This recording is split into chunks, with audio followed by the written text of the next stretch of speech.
This channel does not promote any violent, harmful, or illegal activities. All content provided by this channel is meant for an educational purpose only. এবার একটু অন্যরকম ছবি আপনাদের দেখাবো।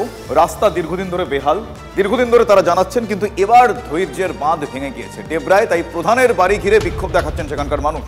তৃণমূলের পঞ্চায়েত প্রধানের বাড়ি ঘিরে বিক্ষোভ দেখাচ্ছেন গ্রামবাসীরা। জেলা শাসক থেকে দিদিকে বলয়ে বারবার জানিয়েও কোনো রকম সুরাহা হয়নি।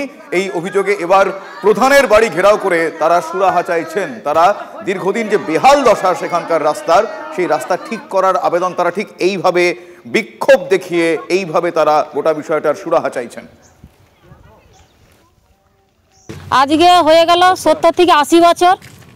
দাদু আমল থেকে শুনে আসছি, আমরাও তো আসছি। আমরা আজকে 16 বছর চলে এলাম, আমরাও দেখতেছি এইরকম অবস্থায় রয়েছে।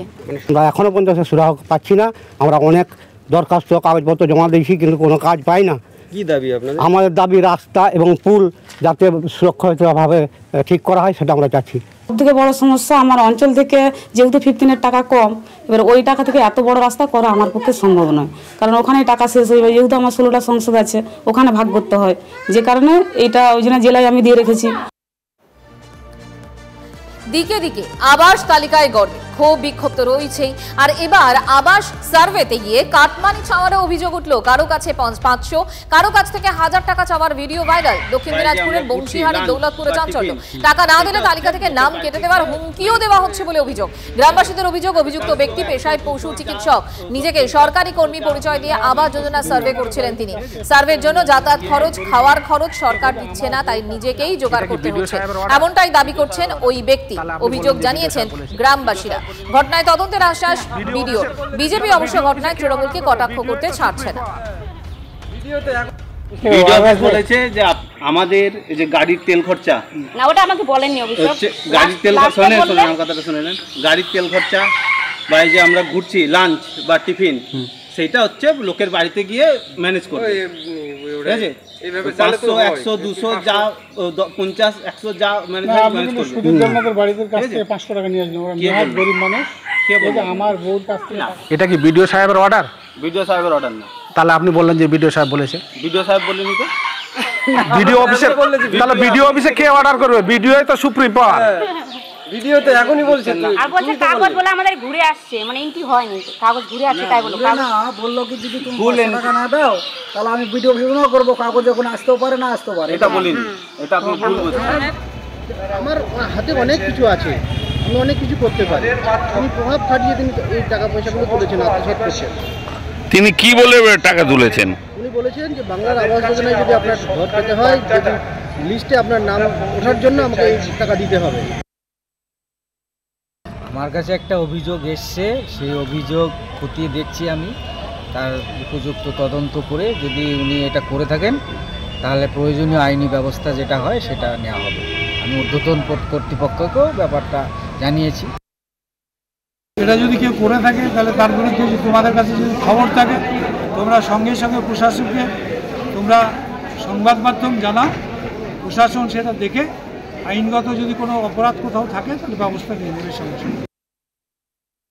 শাসক দলের পুরো যোগসাজশ ছাড়া কোনো ব্যক্তি সরকারি আধিকারিক সেজে আর টাকা তুলতে পারে না।